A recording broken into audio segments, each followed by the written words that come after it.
Hey, it's Joel, the 3D printing nerd. Holy crap, you guys are loud and full of comments and opinions, and I can't ignore it because I want to be completely honest with my audience. So here's an update to the Modifi3D thingamajobber. You ready? Go.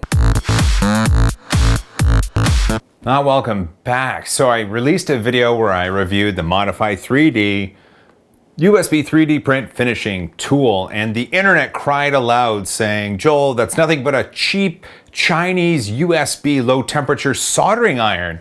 And I was like, what? And then I went looking after so many of you said that, and it's uncanny? I don't even know what the right word is, but Amazon and eBay and all these places have what look to be nearly identical USB soldering irons for $5, $10 US. The price on this is $35 US. Are they charging a higher price for a branded piece of equipment? That's not unheard of in any industry. We all own Apple laptops and we're paying for a brand. Some people pay a higher price for a certain soda manufacturer. Cars cost more because of their branded. It's just whether or not we're willing to pay. We vote with our wallet, right? I reached out to Modifi3D and I said, hey guys, what's up? And they said, look, we knew this going forward. In the Kickstarter, they said they were going to use existing equipment, and that way they wouldn't have to retool anything, which would cost more money. They also said that this includes 4 tips.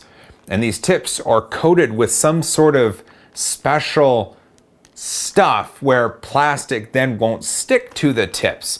So I guess, are these people just guilty of trying to charge a premium price for a branded item? Well, here's where it gets interesting. And I think it's safe to say it's time we tear this apart. Here we are. We're gonna take this apart. I've got it right here in my hands, and the reason we're taking it apart is because of an email I received from the Modifi3D guys.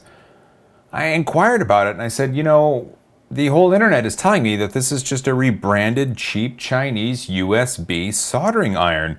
And after seeing the videos, I saw Big Clive taking one apart, and I saw Amazon listings. I thought, you know, that's probably true. And the email I got said that it was based off an existing product. That way they wouldn't have to retool or remold. And in fact, this Modifi3D pen is built in the same factories as the cheap Chinese USB soldering iron. So that's why it looks the same, and that's why I believe it should have some of the same components. However, here's the rub.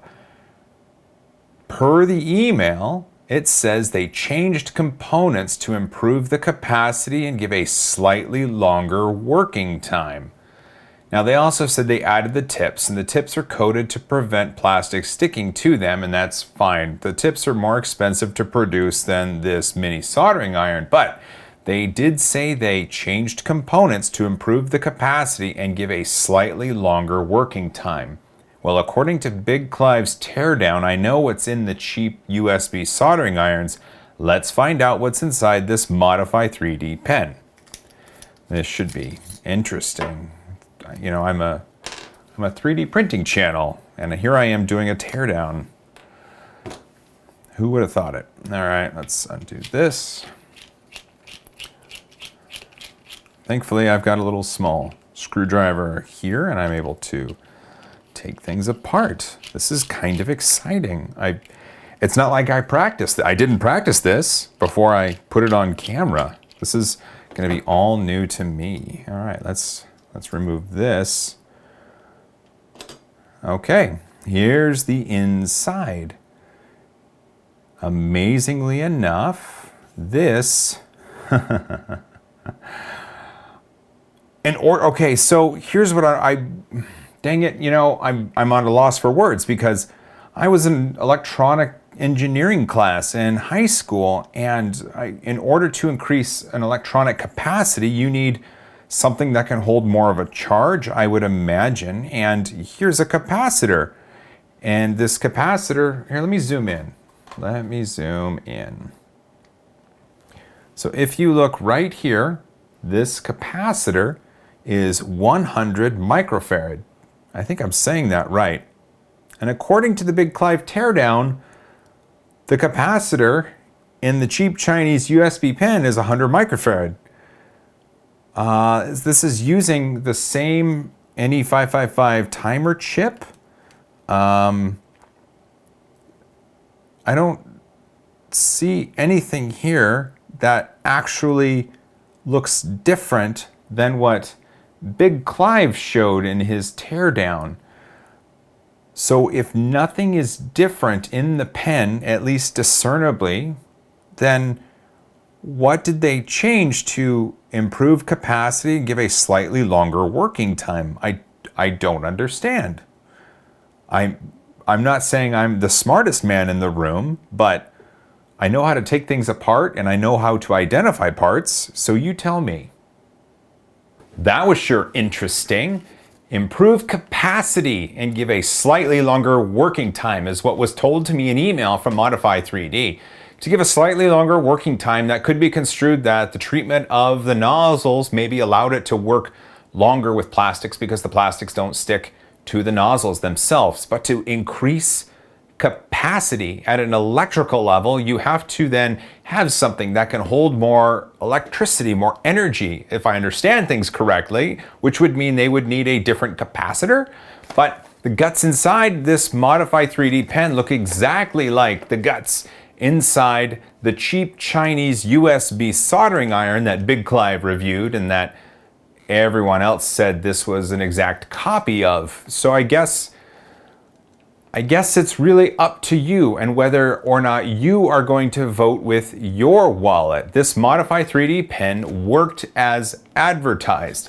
However, I get the feeling a $5 USB soldering iron would probably do a similar job. The added tips are a bonus. So if you want to break it down, let's say we're generous and we're using Amazon prices as researched before this video, and the pen itself with a single tip is $11 US. If this sells for $35 US, then you're left with $24 for 3 tips. That's $8 per tip. Is that worth it? I don't know. That's really up to you. All I can do is give you what I understand are the facts. And I want to make sure you know I'm trying to be completely and totally honest with you, my audience. After so many people told me that it's just a cheap Chinese soldering iron, I had to investigate. I had to talk to friends who knew stuff, and I didn't want to hide this. I did not want to hide this from the audience, or I didn't want to not respond because that would have been just as bad as hiding it. In conclusion, the review I gave, the Modifi3D USB 3D print finishing tool, was an honest and accurate review in that it did exactly what the box said it would do. More information came about, and then it seems like other things that cost far less money would do something very similar. You need to vote with your wallet and either buy this or not. It's completely and totally up to you. Well, that sucked. I hate doing an update video like this. I like updating when there's more goodness. I'd love to say, oh, you know what? That review I gave now includes 2 more unicorn. That would be a great update video. This update video seems to confirm that a product is actually a rebranded, more expensive version of another product. While this is an interesting tool, personally, if I was in the market to buy something like this, I would most likely have purchased a cheap Chinese USB soldering iron and used the tip it came with rather than paying the $35 US for the Modifi3D package. That's just me. I'm not telling you what to do. I'm just letting you know what I would do. I'm not going to go through with my like it, share it, comment it, whatever. This is a strange video as it is already. Just have an awesome day. And as always, high five.